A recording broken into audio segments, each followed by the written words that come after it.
teman-teman, kembali lagi dalam WSP Podcast. Ya, dalam WSP Podcast kita kali ini kita kedatangan tamu yang sangat-sangat tidak terkenal. Ya, benar ya? Atau salah? Ya, bisa benar. jadi. Ya, maka dari itu kita akan mengenalnya lebih dalam. Ini dia Frater Simply.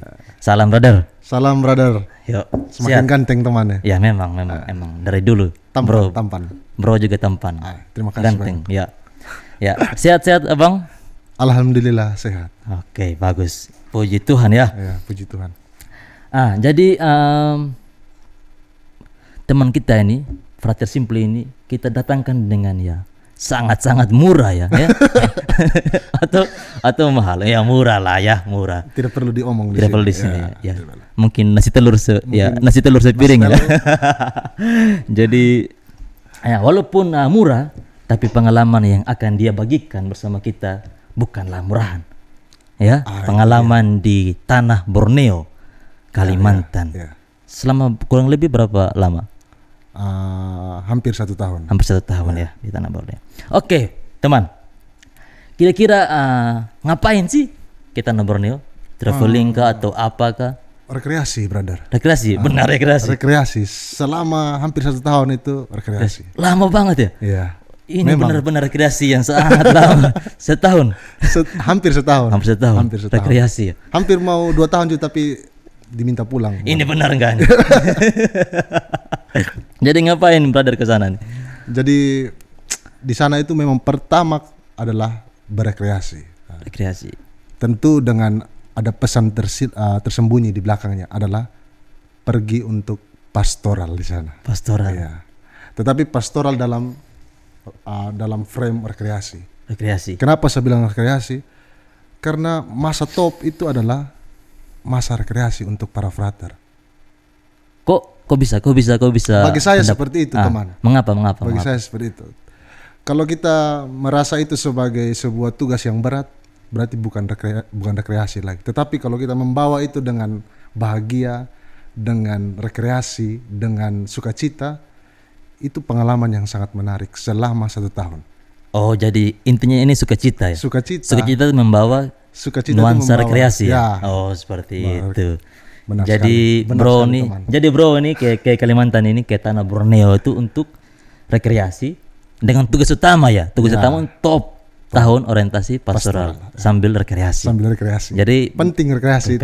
Penting memang supaya bahagia hidup. Supaya bahagia. Ya, benar-benar. Sangat penting dalam kehidupan. Ya. Bro itu di mana tempat posisi letak tempat bro pergi itu atau tinggal? Oke. Baik. Persisnya itu di Kalimantan. Kalimantan luas loh, ada berapa provinsi? Kalimantan Barat, brother. Ya? Kalimantan Barat. Kalimantan Barat. Desa Tanjung. Paroki Santa Maria Assumpta Tanjung. Keuskupan Ketapang, Kalimantan Barat. Oh, Keuskupan Ketapang. Ya. Kabupaten Ketapang. Monsinyur Pius Riyadi. Pius Riyadi ya. Pius Riyadi. Oke ya. Jadi bahagia di sana ya. Kurang menurut lebih. Anda? Saya lihat ini karena gini, ketika dia balik itu dia yang paling gemuk sekali. Berat badan bertambah. Berarti itu bahagia. Jadi kalau orang gemuk tanda itu tanda bahagia ya. Rekreasi tadi itu ya. Mungkin karena terlalu banyak makan di sana. Bisa stres juga ya? Bisa stres. Itu bisa bilang stres. Tapi lebih banyak bahagia ya. Jadi gemuk. Bagaimana pengalaman pastoral di tanah Borneo? Kita kan belum tahu bersama. Saya jujur belum pernah injak tanah Borneo. Walaupun ya, tapi pernah lihat sih. Yeah. Itu kan wilayahnya sedikit ya berbahaya lah. Hampir 1 tahun tadi selama masa top. Ketika akhir mau kembali ke Jogja, saya berpikir hanya tugas-tugas dari para imam itu yang belum saya lakukan di sana. Bayangkan saja. Jadi misa, pengakuan dosa, dan pengurapan orang sakit ya. Itu saja yang saya belum lakukan di sana. Yang lain dilibas semua. Wah. Dan saya bersyukur sekali dipercayakan oleh para pastor di sana. Sangat mempercayakan saya untuk beri pelayanan sekaligus belajar di situ. Pengalaman di Kalimantan bagi saya itu sebuah rahmat untuk panggilan saya. Itu teman. Kenapa bisa dikatakan rahmat? Itu berkat untuk saya. Saya bisa semakin kuat dalam panggilan, bisa apa istilahnya itu kah? Kalau batu itu keras tuh harus ditetesi dengan air pelan-pelan, seperti itu di sana. Jadi karena begitu banyak tantangan, akhirnya kepribadian saya juga teruji di situ. Teruji. Buktinya saya bisa sampai sekarang bisa bertahan dan bisa melanjutkan studi bersama dengan teman. Oh ya, saya kira teman lupa saya ya. Jadi intinya bahwa pengalaman top itu memberikan kekuatan tersendiri ya bagi bro nih ya. Rahmat. Ya, rahmat. Boleh Grace. dikatakan rahmat. Bisa ya, teman-teman. Rahmat ya. Jadi itu tadi pengalaman ya selama itu. Lalu medannya gimana? Medan di sana tuh. Medan itu harus tahu pertama bahwa Kalimantan Barat itu hampir seluruh wilayahnya itu ada sungai, dikelilingi oleh bentaran sungai. Oh, jadi otomatis struktur tanah di situ adalah tanah yang gambut. Cepat sekali untuk untuk rusak, dan seperti teman-teman lihat di video-video Wisma, banyak sekali medan yang rusak di sana. Tetapi syukur karena badan saya besar, kuat sedikit, stamina, jadi selamat dari berbagai medan yang buruk. Jadi jalannya itu rusak ya? Jalannya ada beberapa yang bagus, tetapi hampir sama sekali tidak menemukan aspal, brother. Tanah. Bahkan saya pernah jatuh. Bayangkan jatuh di tengah kerikil, banyaknya kerikil di situ. Apa yang terjadi, teman? Celana jeans lubang. Jeans berapa dulu? Kan sampai jeans KW ya? Jeans zaman dulu itu, man. Berarti yang tebal. Yang kuat ya. Yang tebal itu jeans zaman dulu itu. Lubang. Lubang. Apa ya? Medan begitu sangat sulit di sana, dan memang harus punya niat yang kuat untuk bisa tetap tinggal di sana. Harus punya daya juang ya. Daya juang juga fisik seperti saya. Kalau saya macam saya. Kalau teman ini bisa tidak pulang tuh. Di bawah angin ya. Langsung tenggelam di tanah. Oke, brother. Jadi ya benar-benar ya medannya sulit. Sulit. Ya. Kan teman di Kalimantan itu di Ketapang ya. Ketapang, Tanjung, bertemu banyak orang ya. Bertemu banyak orang. Kira-kira bagaimana menurut teman orang-orang di sana, kepribadian dan lain sebagainya? Orang Kalimantan, khususnya Tanjung, khususnya umat kita di paroki sana sangat baik. Intinya adalah kalau kita membawakan cinta kepada mereka, kita pun akan pulang dengan membawa cinta. Teman percaya itu ya? Saya percaya. Cinta mencari cinta. Santo Alfonso. Oh ya, benar-benar Redentoris ya. Begitu banyak pengalaman, teman. Kalau mau diceritakan bisa 2 minggu podcast ini tidak selesai. Waduh, janganlah teman. Kita masih ada kegiatan lagi. Masih bisa pagi dan lain sebagainya. Begitu. Jadi orang di sana itu sangat baik. Mereka menjaga Romo, mereka mencintai para Romo di sana, para frater di sana yang bertugas di sana. Mereka merindukan sekali para imam karena di sana kurang panggilan ya. Kurang panggilan, dan dengan begitu medan yang sangat luas, 45 stasi dalam satu paroki. Dalam satu paroki 45 stasi, dan hanya pelayannya itu hanya 3 pastor. 3 pastor. Itu ya, sekarang jaraknya gimana itu? Jarak stasiunnya itu jaraknya ikut bentaran sungai. Maksudnya itu jarak jauhnya kalau di bagian yang paling jauh lah, yang paling jauh itu bagian stasi 40-an, itu bagian hilir. Itu berapa kilo kira-kira? Itu 1 kilo bisa. Yang paling jauh atau yang paling dekat itu? Maksudnya 1 kilo lebih begitu, karena itu sangat jauh. Maksud saya ini karena medannya lewat jadi ke stasiunnya ini lewat sungai atau lewat jalan? Ada yang lewat sungai, ada yang lewat ini jalan. Jadi ada dua. Kalau memang kalau dilihat itu tidak terlalu jauh, tetapi karena medannya itu yang sulit, jadi terasa begitu jauh, Mas. Jadi oh ya, medan yang sangat berat ya. Ya. Oke. Gitu, teman. Berarti teman harus pergi Kalimantan, terlalu tanya banyak. Jadi inilah gunanya podcast. nanti semoga ditugaskan di sana ya. Iya. Nanti bersama teman. Bisa Tapi mungkin. fisik harus. Ya oke lah. Saya ini sudah barbel. Body ya? Mas body ya? Jadi itu tadi orang-orang sana. Ya. Lalu kan kita hidup dalam kebudayaan ya. Kita berasal dari budaya. Dan bagaimana budaya di tempat teman itu? Iya, baik teman. Kalau kita omong tentang Kalimantan, kita tidak bisa kaitkan dengan budaya. Budaya itu sangat kental di sana. Mereka bilang itu hidup di kandung adat, mati Hidup di kandung adat. hidup di kandung Bukan adat. hidup di kandung badan. Bukan. Hidup di kandung Hidup adat. di kandung adat. Teman. Hidup di kandung adat, mati di kandung tanah. Jadi kesimpulannya adalah mereka tuh setiap hari kehidupan mereka itu selalu dihidupi dengan adat istiadat. Entah apapun itu selalu dikaitkan dengan adat istiadat.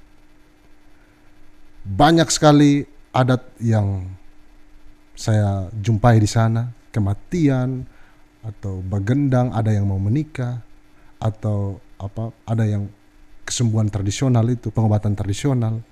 Banyak sekali di sana, teman. Jadi hampir semua proses kehidupan ada adatnya. Ada adatnya.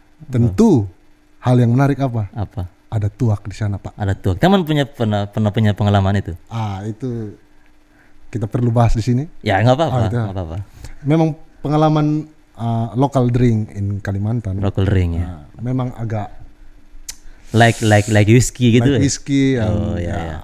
Red label ya. Red label lah, brother. Tuak. Brother tahu lah itu. Ya. Memang minuman yang sangat enak dan hampir semua tempat itu rasanya berbeda, Bang.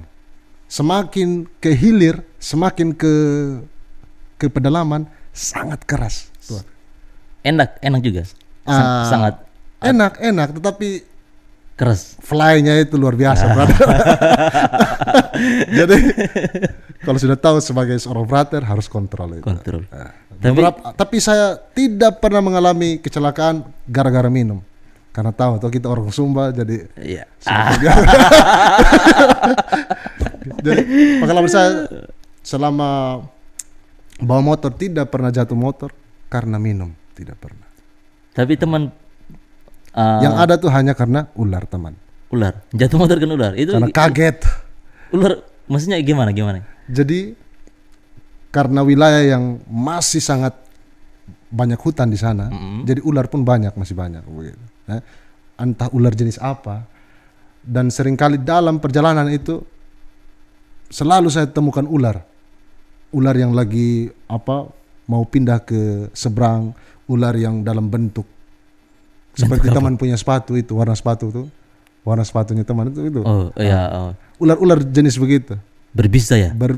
Bisa dikatakan berbisa, tapi kan saya belum Ada yang pernah berbisa, gigit. ada yang tidak. Tapi teman belum pernah. Belum pernah, teman. Berarti teman Saya yang gigit mereka.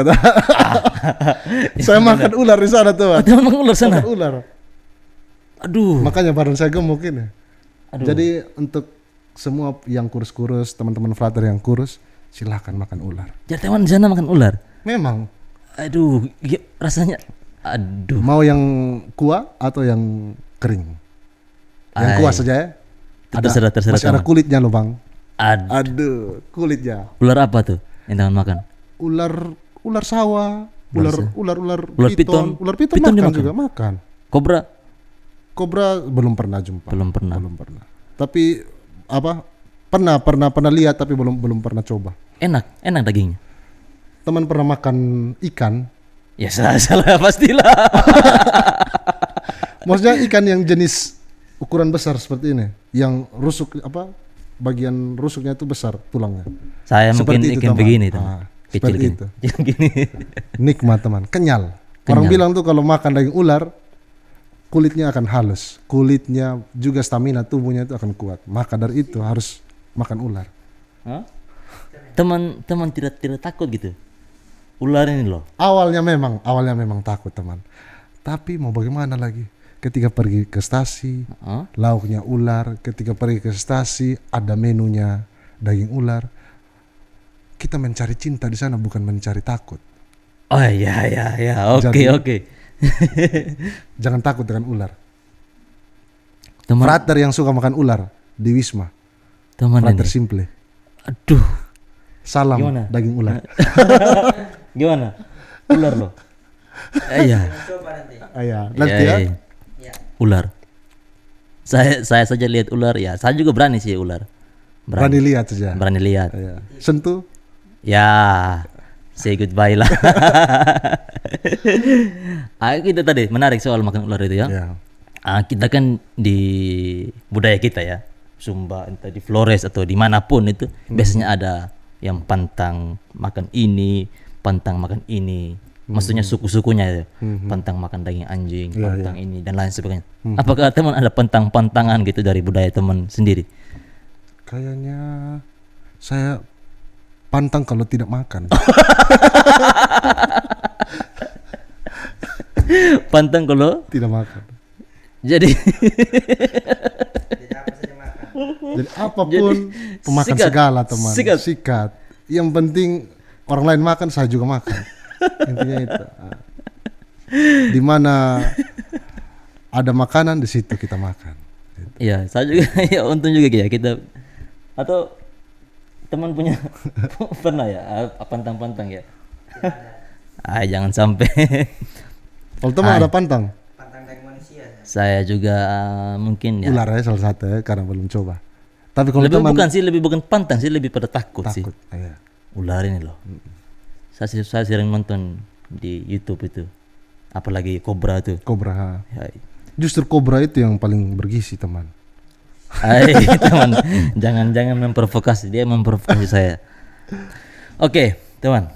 Ya, Tadi teman sudah bicara banyak soal itu, pengalaman budaya dan lain sebagainya.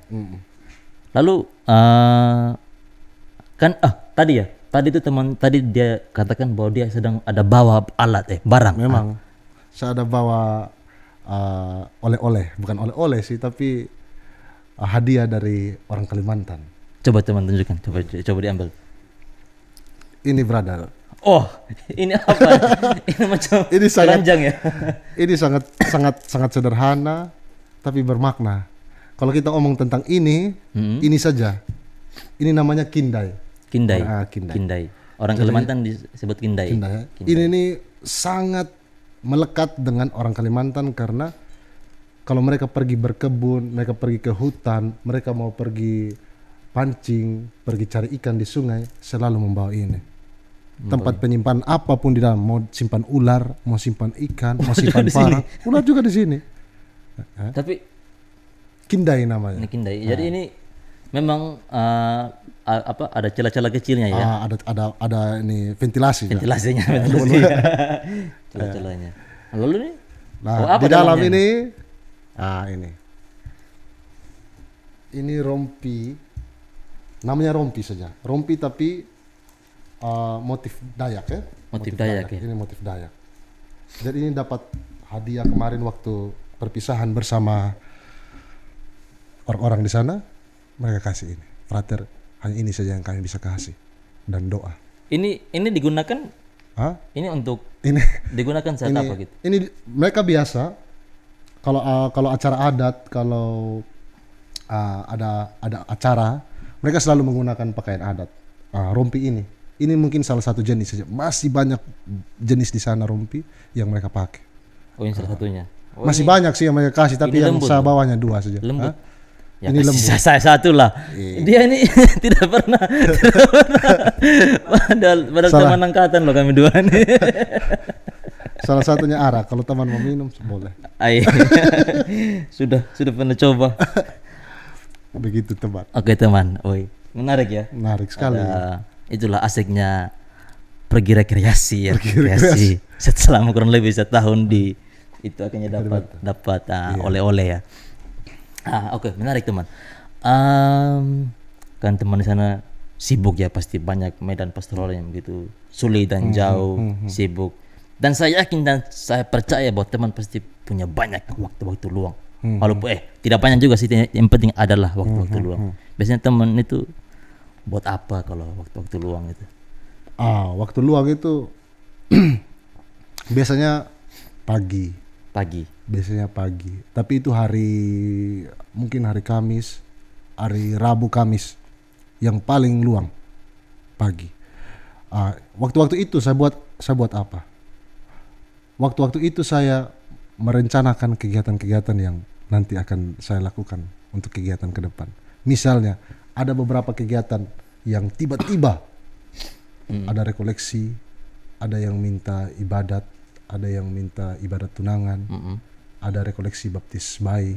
Nah, kegiatan-kegiatan itu apa yang saya harus buat yang menarik, yang biar supaya orang Kalimantan itu bisa menyimpannya dalam hati. Pasti teman punya pengalaman kalau Memang. Itu bisa ceritakan. Boleh cerita? Ya boleh ya, silakan. Baik. Jadi ada di satu stasi namanya Pulelaman, juga banyak stasi sih, tetapi yang terakhir kali saya rekoleksi baptis bayi itu di Pulelaman. Itu stasi 40-an bagian hilir. Saya memberi rekoleksi kepada orang tua yang anaknya mau dibaptis. Jadi orang tuanya sudah berkumpul di dalam gereja, rapi-rapi datang ke gereja. Satu pertanyaan yang saya tanyakan mereka di awal rekoleksi, siapa di sini yang punya ruang doa di rumahnya masing-masing? Apa yang terjadi? Hanya 2 keluarga yang angkat tangan, saya frater. Lalu yang lain kami tidak punya. Kenapa? Alasannya diam, mereka diam. Saya langsung omong, bapak mama mereka nih tega kah kalau lihat ini anak bangun pagi langsung lihat tanduk rusa, langsung lihat tanduk kerbau, langsung lihat ini tengkorak monyet. Coba anak itu bangun pagi langsung melihat gambar kudus atau langsung melihat salib. Nah, percaya tidak kalau anak itu lebih cepat tangkap dari apa yang dia lihat daripada apa yang dia dengar. Mereka semua masih ragu ini. Pasang muka ini apa asam ya? Oke. Bingung bukan bingung. asam ya? Ya, bingung. Lalu saya kalau itu kalian semua bangun, Fatir mau buat permainan. Ikut ya gerakan saya. Pegang kepala. Pegang telinga. Pegang hidung. Pegang mulut. Pegang dagu. Pegang dahi. Pegang dahi. Semua pegang di sini lah. Pegang dagu. Semua langsung tertawa. Apa saya bilang? Kita semua manusia pada umumnya selalu terpikat dengan apa yang kita lihat. Lebih cepat tangkap dari apa yang kita lihat. Nah, kalau anak itu melihat kalian itu judi, kalian itu mabuk, kalian suami ini pukul sama istri, percaya saya pasti anak itu akan ikut. Karena apa yang dilihat ya? Karena apa yang dia lihat, Bang. Gitu. Jadi kalau kita sebagai orang tua itu tidak perlu sesuatu yang wow yang kita harus buat kepada anak, tapi dari hal-hal sederhana seperti itu. Karena itu pengalaman itu saya tidak akan pernah lupa. Saya mengajak mereka, saya berusaha untuk memberikan hal yang sederhana supaya mereka bisa menangkap. Ya. Juga ini saya belajar banyak dari Pater Fansi. Ya, kita punya pater di sana, Pastor Fansi. Banyak pengalaman-pengalaman menarik. Saya mengajarkan tentang Salam Maria. Coba brother doa Salam Maria, saya mau dengar. Waduh, di tes ini. Ya kita, Salam Maria penuh rahmat Tuhan sertamu, terpujilah engkau di antara wanita dan terpujilah buah tubuhmu Yesus. Santa Maria Bunda Allah, doakanlah kami yang berdosa ini sekarang dan waktu kami mati. Amin. Apa bagian akhir? Sekarang dan waktu kami mati. Amin. Bunda Maria itu selalu ada bersama kita dari sekarang ini sampai waktu kita mati. Kalau kita tidak pernah doa rosario, bagaimana Bapak Ibu? Nah, jadi mereka sadar begitu. Jadi teman ini berusaha membawakan materi dengan yang sangat-sangat sederhana ya. Materi yang tidak terlalu kaku dan lebih benar-benar baik berangkat dari konteks kehidupan mereka. Ya, menarik ya. Itu menjadi bahan pelajaran ya untuk itu. Oke, menarik sekali teman-teman punya banyak pengalaman. Ya, tetapi kan biasanya sih pasti ada sedikit tantangan ya. Itu dia. Itu saya mau tanya itu. Apa tantangan tersendiri teman di sana? Ya, kalau bilang tantangan pasti ada. Tantangan yang paling saya rasakan secara pribadi adalah kesendirian. Bayangkan begitu banyak stasi, 45 stasi, saya beberapa kali hampir seluruh, mungkin awal-awal saja bersama dengan teman-teman OMK atau dengan teman-teman di pastoran karena saya belum tahu Medan. Tetapi setelah 2 bulan selanjutnya saya sendiri dengan kesendirian di tengah hutan, kadang berpikir kenapa saya ada di tempat kayak begini, kenapa saya ada di Kalimantan, kenapa saya mau untuk ini berjuang di tempat kayak begini, kenapa saya tidak mau jadi anak muda seperti orang-orang di luar, pergi ke kafe, jalan-jalan ke mall, kenapa saya harus berlumuran dengan ini lumpur, keringat, hujan, jatuh dari motor. Kadang saya pikir seperti itu. Akhirnya apa yang saya buat? Dalam perjalanan seperti itu saya berdoa, teman. Salam Maria. Berapa banyak terserah. Saya berdoa Salam Maria. Jadi, terus sampai untuk hilangkan kesepian itu. Sendiri di atas motor. Apa yang saya buat? Tidak ada. Mau nyanyi pun, lebih saya berdoa Salam Maria sampai berapa banyak terserah. Karena saya pikir juga, kadang sama pikiran liar seperti ini. Nanti pulang ke Wisma tuh jarang doa, jadi biar saya kumpul memang dari sekarang. ini harus diubah. Sudah banyak tugas, sudah banyak kuliah, jadi jarang doa. Lebih bagus saya doa dari sekarang, waktu kosong banyak. Begitu. Tapi terlepas dari semuanya itu, bahwa justru karena berdoa dan punya harapan. Kalau kita tidak punya harapan, teman, saya bisa pulang lebih duluan ke Jogja atau mungkin saya sudah keluar. Tapi karena punya harapan itu yang membuat kita tidak sepi. Jadi teman percaya itu ya. Saya percaya. Jadi ketika sepi harus ada harapan. Harus ada harapan. Kalau hilang harapan maka sia-sia sudah. Iya, menarik. Tetapi kan begini juga, teman. Saya dengar pernah baca atau dengar ada orang juga yang ada orang yang merasa sendiri walaupun di tengah keramaian. Itu seperti itu. Jadi teman-teman bukan seperti itu ya. Saya bukan seperti itu. Jadi benar-benar ada satu peristiwa, ada satu pengalaman yang ini saya harus ceritakan. Pengalaman saya melihat pribadi saya. Bagaimana umat di stasi-stasi itu sangat merindukan untuk para pelayan di sana. Kebetulan saya terlambat waktu itu dan hari raya. Ketika saya sampai di stasi itu, di kapel itu, di gereja itu, umat sudah begitu banyak menunggu nih. Padahal hanya seorang frater saya yang datang ibadat ini, tetapi mereka punya respon, mereka punya kehadiran itu seperti imam yang datang untuk merayakan Ekaristi. Akhirnya saya di dalam sakristi waktu ganti pakaian, pakai jubah untuk memulai ibadat, saya pikir itu apalah saya ini masih seorang frater. Teman masih merasa rendah sangat. Masih sangat tidak layak untuk menjadi hamba Tuhan. Ditunggu ya seperti itu ya. Iya, untuk begitu kerinduan kerinduan umat begitu mendalam. Itu yang membuat saya mungkin pelan-pelan melihat kembali panggilan, mungkin lebih berpasrah lagi kepada Tuhan, kayak begitu. Ya. Teman lucu dekat dengan Tuhan. Oke, brother, kita sudah bicara banyak soal pengalaman di tanah Borneo dan sungguh-sungguh menarik, menginspirasi. Saya baru tahu banyak hal. Jadi dia ini menutup cerita ini selama ini. Dan dia baru membukanya saat ini. Oke, teman. Terima kasih banyak telah hadir dalam WSP Podcast kita kali ini. Sama-sama, brother. Terima kasih banyak. Kami sungguh bahagia teman boleh hadir di sini. Walaupun tadi murah ya. Tapi pengalamannya itu tidak murahan. Tapi sebentar harus bayar. Tidak ada. Oke. Teman-teman di rumah, terima kasih banyak telah mengikuti WSP Podcast kita kali ini. Inilah Frater Simply dengan pengalamannya di tanah Borneo.